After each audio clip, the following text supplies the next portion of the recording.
Hello दोस्तों, आज हम प्रश्नावली 8.1 के त्रिकोणमिति के कुछ क्वेश्चन करने जा रहे हैं जहां से हम पिछली कक्षाओं में छोड़ के आए हैं।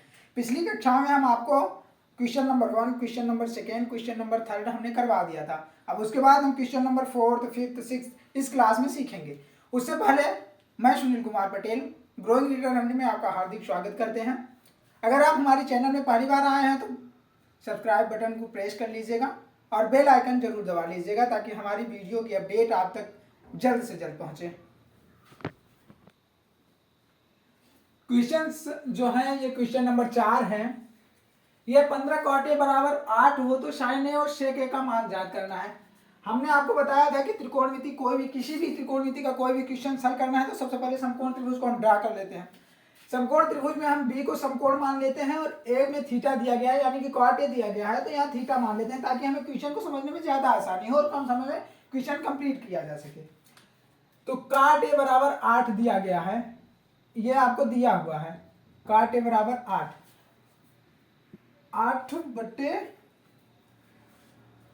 15 है, ये 15 है यहाँ। तो इसका पक्षांतर करते हैं। cot a बराबर आप जानते हैं पक्षांतर करने पर जो संख्या गुणा में होती है वो भाग में हो जाती है और जो संख्या प्लस में होती है वो माइनस में हो जाती है। तो ये गुणा में है तो ये भाग में हो जाएगी 8/15। अब cot a का मान हम जानते हैं क्या होता है, आधार बटे लंब। तो यहाँ आधार कौन सा है, ए बी आधार है तो इसको 8 दे देते हैं और लंब यहाँ 15 है 15 दे देते हैं। अब हमको मान ज्ञात करना है sin a और sec a का। तो उससे पहले हम AC कर्ण का मान ज्ञात करेंगे। कर्ण का मान ज्ञात करने के लिए आपको हम पाइथागोरस प्रमेय के बारे में बताया था कि लंब और आधार का वर्ग हमेशा कर्ण के वर्ग के बराबर होता है, यही पाइथागोरस प्रमेय कहती है। तो चलिए पाइथागोरस प्रमेय से हम इनका वर्ग निकाल लेते हैं, AC का मान निकाल लेते हैं। तो उससे पहले हम दोनों का वर्ग कर देते हैं, बराबर में AC का वर्ग कर लेते हैं। 8 28 64 होता है, 15 15 के 225 होता है AC का स्क्वायर। इन दोनों को दोनों का योग करेंगे तो AC स्क्वायर बराबर हो जाएगा 5 4 9 6 2 8 289 जो वर्ग होता है ये 17 का वर्ग होता है। तो हम यहाँ अंडर रूट लगा के इसको 17 का वर्ग भी कर सकते हैं। वर्गमूल दोनों पक्षों का वर्गमूल लेंगे और 2 2 है तो 1 1 बाहर आ जाएंगे तो AC बराबर 17 हो जाएगा। यहाँ मान हमको 17 मिल गया इसका।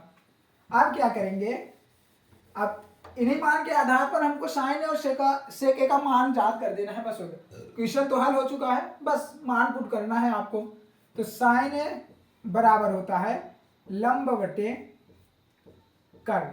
आपको ये मैंने बताया था लाल बटे कक्का के बारे में, सब वही है। ये है लंब बटे कर्ण मैंने लिखा। अब लंब और कर्ण के स्थान पर हम उनके मानों को क्रमानुसार पुट कर देंगे। जैसे लंब हमारा 15 है तो 15 लिखेंगे और कर्ण हमारा 17 है तो 17 लिखेंगे। 17 यही हो गया आपका sin a का मान। और sec a का मान क्या है, सेक आपको मैंने बताया था कास का उल्टा सेक होता है, sin a का उल्टा cos a हो जाता है। ये cot a जो था तो ये आपका tan a का उल्टा था, तो sec a का उल्टा होता है cos a। तो sec a का मान हो जाएगा कर्ण बटे आधार, इसका सूत्र होता है कर्ण बटे आधार। तो कर्ण अपना 17 है तो 17 लिखेंगे, आधार 8 है तो 8 लिखेंगे। यानी कि जो हमें मान फाइंड करना था वो यही था, sin a का मान 15/17 और sec a का मान 17/8। अब प्रश्नावली के हम 5वें सवाल में आ गए हैं। इसमें क्या लिखा गया है, यदि sec थीटा बराबर 13/12 हो तो अन्य त्रिकोणमिति मान प्रकलित कीजिए। यानी कि sec थीटा का मान हमको दिया गया है। अब इसमें मान हमें किसका फाइंड करना है, sin थीटा का, cos थीटा का, cosec थीटा का, tan थीटा का और cot थीटा का मान फाइंड करना है। तो sec थीटा बराबर हम लिख लेंगे, यहाँ दिया हुआ है sec थीटा बराबर 13/12। दोस्तों बताना चाहूंगा कि त्रिकोणमिति की ये प्रश्नावली जो है तो इसमें कुछ भी नहीं है, पाइथागोरस प्रमेय आपसे आ रही है क्योंकि प्रश्नावली हल है। और इन प्रश्नावली से 2 नंबर का क्वेश्चन आपको पेपर में मिलना है, बोर्ड पेपर में आपको 2 नंबर का क्वेश्चन यहाँ से मिलना है। तो 13/12 है तो sec थीटा का सूत्र हमको पता है क्या होता है, कर्ण बटे आधार, ये होता है sec थीटा का सूत्र। sec थीटा का सूत्र कर्ण बटे आधार होता है। तो कर्ण यहाँ क्या है 13 दिया हुआ है, 13 लिखेंगे, आधार में 12 है तो 12 लिखेंगे। अब हमको इस भुजा का मान ज्ञात करना है तो पाइथागोरस प्रमेय लगाएंगे। तो यहाँ क्या हो जाएगा, पाइथागोरस प्रमेय A B square plus B C square बराबर ए सी स्क्वायर। कंफ्यूज नहीं होना है कि भाई दो मान दिया है तो इसमें मतलब ये दोनों जुड़ेंगे, ऐसा नहीं होता है। जुड़ेंगे आधार और लंब ही, कर्ण एक पक्ष में रहेगा, यानी कि कर्ण का पक्ष जो रहेगा वो लंब और आधार के पक्ष के बराबर होगा, उनके योग के बराबर होगा कर्ण।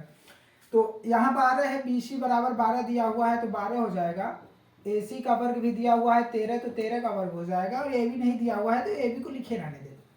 12 का वर्ग हमको पता है कितना होता है दोस्तों, 144, और 13 का 169। इनको माइनस करेंगे तो 25 आएगा। ए बी का स्क्वायर, दोनों पक्षों का वर्गमूल लेंगे, वर्गमूल, तो वर्गमूल क्या हो जाएगा, ए बी बराबर 5, यानी कि यहाँ से हमको ए बी की लंबाई 5 मिल गई। अब हमको कुछ नहीं करना है, अब सूत्र के अनुसार रख देना है, जैसे सेक का उल्टा होता है कॉस थीटा, कॉस थीटा को कुछ नहीं करना है, यही हो जाएगा आधार बटे कर्ण, तो आधार बटे कर्ण हो गया।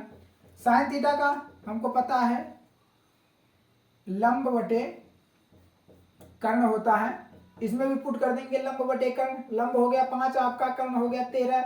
अब इसी का उल्टा कौशिक होता है, कौशिक थीटा बराबर कर्ण बटे लंब हो जाएगा, तो कर्ण बटे लंब हो गया ये। टेन थीटा बराबर टेन थीटा के हम आपको दो मान बताएंगे। एक टेन थीटा का मान होता है कॉस थीटा साइन थीटा बटे cos theta, sorry sine theta बटे कॉस थीटा। चाहे इस मान में आप पुट करके रख दीजिए, चाहे आप डायरेक्ट रख दीजिए। साइन थीटा का मान ये भी होता है लंब बटे आधार, इस पर ही पुट किए देते हैं, आसानी होती है। उसमें रखेंगे, उसमें भी रखेंगे तो आ जाएगा आंसर, ऐसा नहीं। तो लंब बटे आधार, तो लंब यहाँ 5 है और आधार 12 है, तो 12। अब कॉट भी इसी का उल्टा हो जाएगा, 12 बटे 5। बस यही मान हमको परिकलित करने थे और हमने फाइनली सारे मान प्राप्त कर लिए हैं। प्रश्नावली के हम 8वें सवाल करने आए हैं। यदि cot 3 cot a बराबर 4 हो तो जांच कीजिए कि 1 minus tan square A by 1 plus tan square A equal to cos square A minus sine square A. अब इसमें ये दो पक्ष दिए हुए हैं, इन दोनों पक्षों को सिद्ध करना है कि वाकई में ये दोनों पक्ष बराबर हैं आपस में या नहीं। चलिए शुरू करते हैं। इसमें हम ए बी सी ऐसे पुट कर देते हैं, इसे 90 डिग्री बना लेते हैं और ये थीटा है, यहाँ थीटा। 3 cot a बराबर 4 हमें दिया हुआ है क्वेश्चंस में, वहां से उठा लेते हैं। 3 cot a बराबर 4, तो हमने आपको पक्षांतर करने के लिए बताया कि भाई जो मल्टीपल में है तो उसे डिवाइड में लाना है, तो डिवाइड में ला लीजिए। अब tan a का मान आपको पता है कि 1 माइनस cot a होता है, यानी कि tan a का उल्टा cot a होता है, तो इसे 3/4 कर देंगे। अब tan a बराबर होता है लंब बटे आधार, तो लंब में हम इसको पुट कर देंगे, आधार में इसको पुट कर देंगे। मान किसका निकालना है, कर्ण का, वही पाइथागोरस प्रमेय लगाना है। पाइथागोरस प्रमेय लगा दीजिए, तो 4 स्क्वायर प्लस 3 का स्क्वायर इक्वल टू AC का स्क्वायर, ये पाइथागोरस प्रमेय है। 16 प्लस 9 इक्वल टू AC का स्क्वायर, तो AC का स्क्वायर बराबर 25। तो ये दोनों पक्षों का जब हम वर्गमूल करेंगे तो AC बराबर 5 आएगा, यहाँ 5।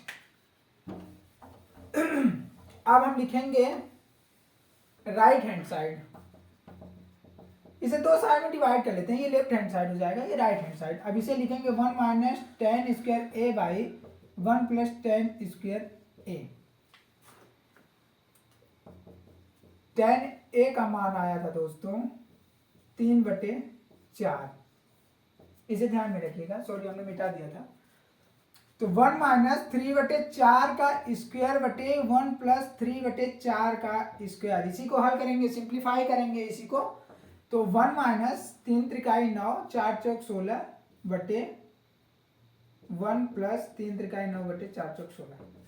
अब 16 का इसमें गुणा कर देंगे, 16 एकम 16 माइनस 9 बाई 16, यानी कि एलसीएम लिया है मैंने, तो एलसीएम आप भी लीजिएगा, वहाँ परेशान नहीं होना है कि कहाँ से आ गया, एलसीएम लेना है आपको। एलसीएम लेंगे तो एक में गुणा हो जाएगा, तो 16 एकम 16, और ये 16 एकम 16 है ये, तो यही 9 लिखा जाएगा। तो 16 प्लस 9 बटे 16। अब इस 16 से इस 16 को कैंसिल कर देंगे, 16 माइनस 9, 16 में 9 घटाएंगे तो 7 आएगा, और 16 में 9 जोड़ेंगे तो 25, 7/25, यानी कि ये पक्ष जो आपका था वो 7/25 आया है। तो अब देखेंगे कि ये पक्ष भी 7/25 आता है या नहीं।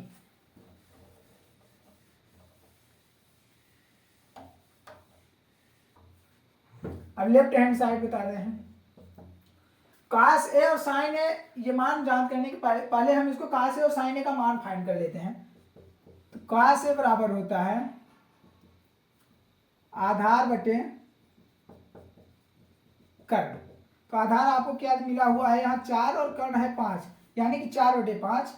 और sin A को फाइंड कर लेते हैं, sin A होता है लंब बटे कर्ण, तो 3/5।